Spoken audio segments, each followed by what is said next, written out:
this week on the show, we're going to be talking all about how to create recurring income as a coach. It feels like this is like the holy grail of the online business world, is to have this recurring income so that you always have things like all the expenses covered. And I know that it's something that so many people are looking for in their business, and it's a conversation that I've had with a few clients recently. So I thought it would be really interesting to do an episode of the show just talking about how we can basically create more recurring income in our business. Now, before I get into the actual different income streams and the different models, the different things that we can do to create that recurring income, I think there's a couple of really important things that we need to think about before we get to that stage. And the first thing is to really understand from a financial point of view what that needs to look like for us and what it is that we're actually aiming for with the recurring income. Now, for me, I think this is about understanding what your minimum amount that you need to make to cover your expenses is, because ideally, I think the kind of whole point of having a recurring income is if you can cover your minimum amount of money that you need to make with recurring income, you really are giving yourself a lot more freedom, a lot more time freedom, and I think that's a great thing to aim for. But to get to that, you need to work out what that is. So in my business, I look at my expenses, so things like the different apps that I'm subscribed to that help me run my business, the different bits of tech, my VA costs, the money that I put away for taxes, and also what I pay myself. So I'm a limited company and I pay myself a wage and I also pay myself a dividend. So in an ideal world, having recurring income that covers that amount of money for me would be really awesome. So you want to know what that looks like for you and just work out what that figure is, and then it's going to give you a good baseline to aim for. Obviously, if you can make more, then that's amazing, but it just means that you get a sense of, okay, so that would be really awesome to get that, because that's going to create a lot of freedom for you if you can get that stuff covered basically from something that's reoccurring that you don't have to hustle for, which we're going to get into in just a sec. And then the other thing that I think is really helpful to understand is your cash flow. Now, when people talk about recurring income, usually the flip side of that, or the problem that they have, is that their income is coming in peaks and troughs, and that they have to hustle to bring in income. And that's a problem that they face, and they see recurring income as being the solution to that. However, I think when you have a better handle on your cash flow, sometimes it's not necessarily that you need recurring income, it's just that you need to understand what your cash flow looks like a little bit better. So I have a cash flow spreadsheet in my business, and it basically tells me, like, I basically like plot in like the income that I've got, the income that I'm expecting or that's booked in, what my expenses are, and where the balance is across the next few months. So I can always look at my cash flow spreadsheet and see, okay, by the end of the year, if I didn't get any clients between like now and the end of the year, like, I'm fucked basically. But it's really useful to be able to, first of all, put your mind a bit at rest, because you can see that the income that you've got booked in and how that maps out. And also it can mean that actually having the recurring element isn't necessarily as important as perhaps you think it is, or it might conversely be showing you, but actually, you really need this recurring income because your cash flow isn't healthy. So I think it's just really good to understand what your cash flow looks like. And again, it's really going to depend on like where you're at in your business. Like, you might not be drawing a full wage from your business yet. You might have very, very low expenses, so that might not be as much of a concern, but it can just be really helpful to understand what that looks like, so that as your business grows, you've got a good handle on it. Like, I live and die by my cash flow spreadsheet. It is the thing that just keeps everything together, and I know exactly where I'm at in my business and what's going on. And like I say, like, at what point I would drop off a cliff edge in terms of not getting clients and not getting income coming in. So that's really helpful. And then the other thing that's not directly related to an actual kind of income stream or a form of income is how you actually market your business. And again, I think sometimes what people find is that if they're really struggling with income peaks and troughs, it's not so much a form of income stream issue, it is a marketing issue. So it can really depend on how you're marketing and how effective your marketing is. And I'm almost tempted to say, if it's a marketing issue, just creating a new stream of income isn't going to fix that fundamental problem if it's not identified and it's not fixed. So what I mean by a marketing issue is that if you have to go out there and hustle, and do you also, do everything you can possibly think of just to get clients, just to get them in, just to get your cash flow and just to get your money there to actually keep your business afloat, That to me, as a business mentor, would suggest that there's a bit of a marketing issue and that the marketing that you're doing isn't sustainable. And now marketing, getting known for what it is that you do and getting comfortable with visibility and all of this stuff, like, it takes a lot of time. It takes, it takes some time to bed in. But in an ideal world, what we would be saying is that you have some marketing stuff set up that brings you a good flow of new people into your business, new leads into your business, and that a proportion of those leads are going to become clients and that they are going to work with you and pay you. So that's what we want in an ideal world.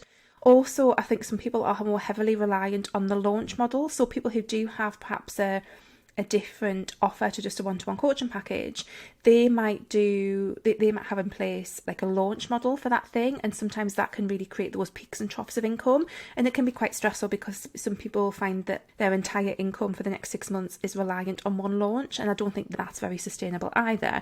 So I think it's really interesting to think about what your marketing looks like, and if there's issues there, if you're not getting enough leads into your business, it doesn't matter what services you've got, you need to be getting the leads in to make the difference. So I think that's a really important thing to consider when it comes to looking at what your recurring income options are, because if your marketing system isn't fundamentally working in terms of bringing in that flow of leads, then, like I say, it doesn't really matter what you end up creating, you're not going to have the leads to fill the spots.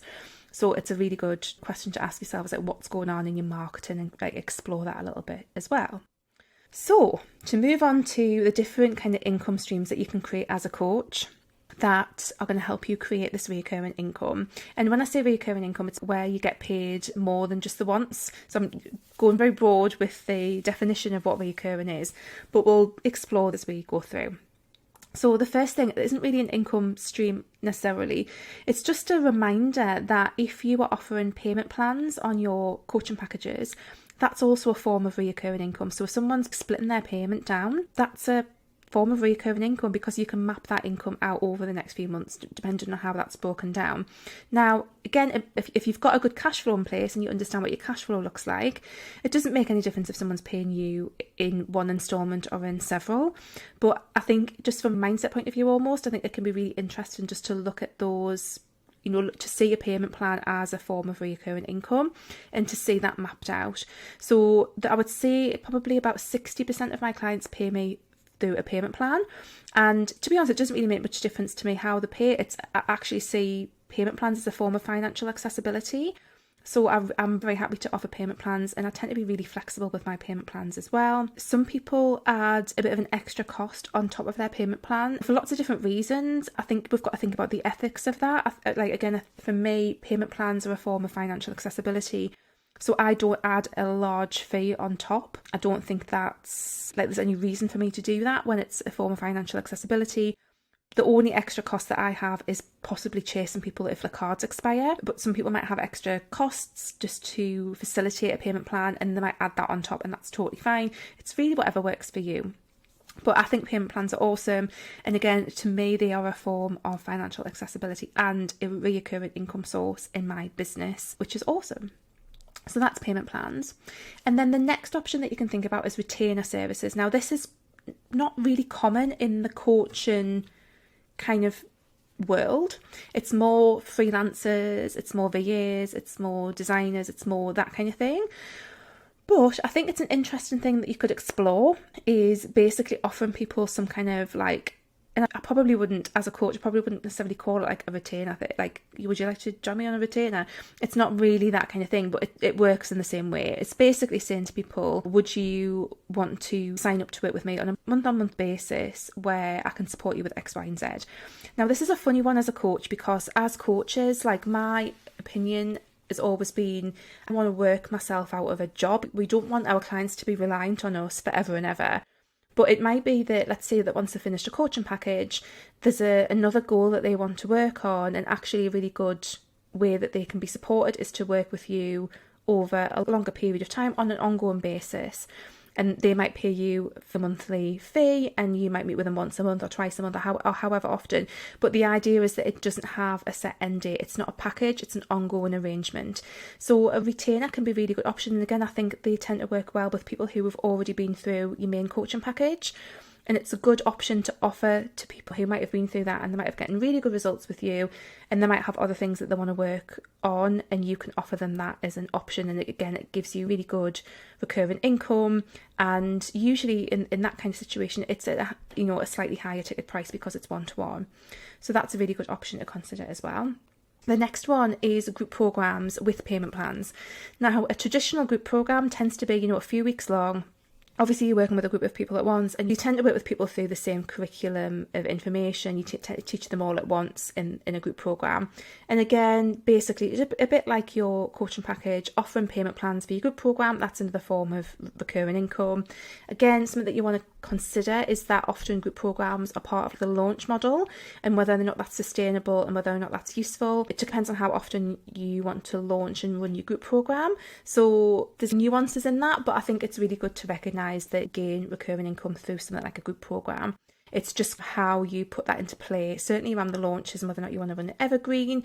And again, the fundamental marketing question is, it doesn't matter what the heck you're setting up, if you don't have the marketing, it's not really going to do anything. So I think that's a really good question to go back to. But a group program can be a good option to explore when it comes to that recurring income, as long as you think about how often it is that you want to run it and how you're going to launch it. The next one is a kind of a group program membership retainer hybrid. Now, I've included this one because it's actually one of the things that I run, and I think it works really well. So my program, the Wholehearted Business Program, is initially a 6-month group program. Now, it's ran evergreen, so people can join at any time. So people are at different stages who are in the group program, but essentially it's a really comprehensive container of support for people who are growing coaching businesses and who want to grow coaching businesses which are aligned for them.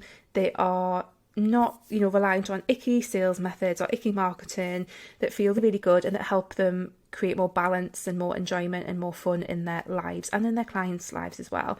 So it's a really great container of support. And initially someone would join that container of support for 6 months.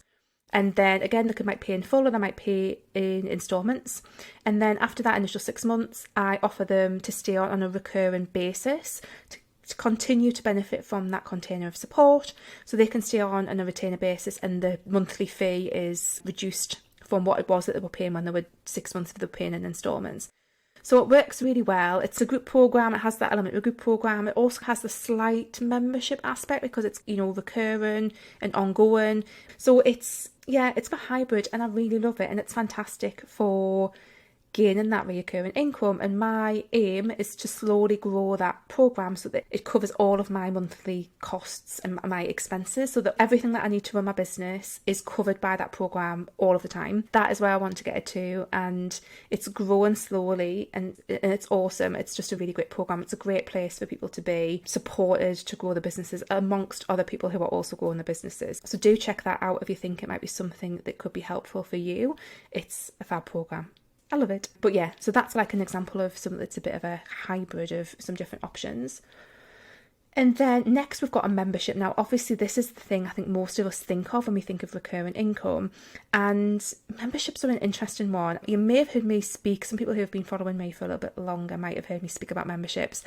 I've had membership before, and then I had a kind of a membership group program hybrid-y thing when I was a health and wellbeing coach. And memberships are a weird one. They can be amazing and obviously really great for recurring income, but I think the downsides that you need to recognise, again, it goes back to that thing. If you have a marketing issue around getting one-to-one clients, you're going to have a marketing issue around filling a membership, and probably a worse marketing issue, because most memberships tend to not be high ticket, and to gain the income that you want for that to be sustainable, usually what it is that you're looking at is you're looking at having to get a large number of people into that membership to make it make financial sense. So it's a fantastic option if you have perhaps a larger audience, or you can grow it. You can start it and grow it as your business grows.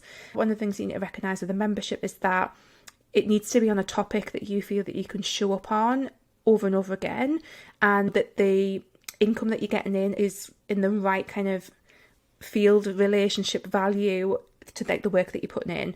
So what I found when I ran a membership previously, it was a very low cost one, was that the income I was getting in just wasn't enough for the massive amount of work that I was putting into running that membership, and it just wasn't working from that point of view for me. So I think there's a few things that you want to think about. A membership, I think, is an awesome option if you've got a bigger audience, if you've got a bigger community. But if you don't, then I think there's other ways that you can get recurring income that is going to make more sense, that you can do probably quicker and more easily in the shorter term. And it might be that a membership is something that you come onto once your audience has grown a little bit as well. But a membership can be a great option. Don't want to put anyone off. I think it's just go into it with your eyes wide open so that you know exactly what it is that you're getting in for, and just make sure that you've got the marketing piece in order and that you've got your eyes on that as well. I think that's going to make a big difference. Other things that are a form of recurring income could be online courses and programs. Now, there's a couple of ways that these can create that recurring income. If you have the consistent evergreen marketing systems like the funnels and stuff set up that are proven to get you sales, and that you've got a proven method of getting leads into that, then that can work really well. So if you know that if you, let's say that you were running ads and you know that you get a certain number of people sign up to your ad, that you're going to convert a certain percentage, then that can be a great way to create recurring income. Again, another side of this, as we're moving down the list, I think, of things, the volume of people tends to become more important because a lot of these products tend to not be quite as expensive. Now, obviously, some people have really much higher value online courses and programs, and most of the time selling those things tends to be, not everyone, but most people sell them through a big launch. So again, there's nothing wrong with launches. Again, like if you look at the cash flow side of things and it makes sense for you, then, and you get payment plans options in there as well, then that can be fantastic recurring income. I think it's just how you want to show up in terms of the marketing of that and what makes sense for your business. But just wanted to mention that because they can be a good option, even just from like a drip point of view. I don't think I would ever cover all of my baseline income for my courses and programs, but knowing that they're there and knowing that it's like this supplemental bits of income that kind of pop in every so often, and that I got a lovely surprise when I get like a Stripe notification on my phone and someone's bought a course, that is awesome. And it's a nice kind of additional bit of income. It's not necessarily recurring unless there's a payment plan attached to it, but again, I think the recurring element of these is to do with the way that you market them rather than the actual income stream itself. So I think that's something to be really aware of, is that the recurring element is due to how you market it, not the actual big income stream itself. So just something to be aware of. And then the next thing is digital products. Again, very similar to online courses in all respects. Usually, again, these are lower ticket offers. They're not going to make you a millionaire overnight. You need the volume. But again, if you've got the marketing system set up, these are really reliant on the marketing. If you've got the marketing system set up and you know that if you get the leads, people are going to convert, then that can be a fantastic form of recurring income. But it's the marketing that makes it recurring, not the actual product itself. And then finally, the other thing that you might want to consider is affiliate marketing. Affiliate marketing is essentially where you promote someone else's product or service to your audience. And if a member of your audience decides to go ahead and purchase, then you will get a percentage of the cost of whatever it is that they buy. So there's no cost to the person who's buying it, but you would get a kickback for introducing your people to that product or service. Now, there's one-off affiliate payments, but there's some different. And to be fair, the main one that I was thinking of when I wrote this has actually stopped doing their affiliate program. The one that I was thinking of was ConvertKit. So ConvertKit is the email service provider that I use. And at one point, if you were an affiliate for ConvertKit and you had people signed up, every single month that they were a member of ConvertKit, you would get a percentage. You would get like your affiliate income. And if you built that up over time, you could be getting every single month, you could be getting hundreds of dollars in affiliate income every single month, which is amazing and a fantastic form of recurring income. Now, I can't off the top of my head think of any affiliate programs that are necessarily like that at the moment, but I know that there will be some where people offer like the recurring affiliate income. But even if that aside, if you, again, are marketing affiliate stuff on a recurring basis, then you can get some recurring income from that. So there's two different sides. There's finding the affiliate opportunities that do offer a recurring payment, if it's like a monthly thing that people sign up for, like a membership or a subscription to a tech app or something like that. And then on the other side of it, there's are you marketing an affiliate thing on a recurring basis that it's going to mean that the income that you're having coming in is actually recurring. that is a quick run through some of the things that you can do as a coach to create recurring income in your business. And like I said, just to go back to what I said at the start, I think understanding financially what that needs to look like for you, it's asking yourself, what is it that you hope recurring income is going to do for you in your business? What is it that you want it for? What do you believe that it's going to give you? And then really looking at that from a cold hard numbers point of view, like what does that actually need to look like? And then starting to think about the marketing side of it, because really that's the crux of it. If you want to create the recurring income, you have to have the marketing that's going to actually back that up and make it work. And then you can start to look at, okay, so which of these different options, which are these different methods and models of creating income in your business and the different income streams, which are going to work for you, given how big your audience is right now, what else has been going on in your business and things like that. But I really hope that that's been helpful. If you want to chat about this, do feel free to book it on a clarity call with me. I'll put a link. More than happy to chat through and help you figure out what might be the right path through this. So do check out my clarity call. And again, if you fancy having a little nosy at the Wholehearted Business program, have a look at that. But I'd love to know what your thoughts are on this. Has this been helpful? Has this given you some ideas? Do let me know. As always, pop me a DM on Instagram. I'm at wholeheartedlylaura over there, or pop me an email, or it would be awesome as well if you're listening to this on Apple Podcasts, if you leave me a review. That would be brilliant. And apparently on Spotify now you can leave reviews, so if you're on Spotify, it would be amazing if you could leave me a review on there, or if you're watching this on YouTube, please give me a thumbs up and leave me a comment. That would be awesome too. So I really hope that this has been helpful. I'd love to know which form of recurring income would you want to create in your business. Let me know, and I will see you next week. Take care. Bye.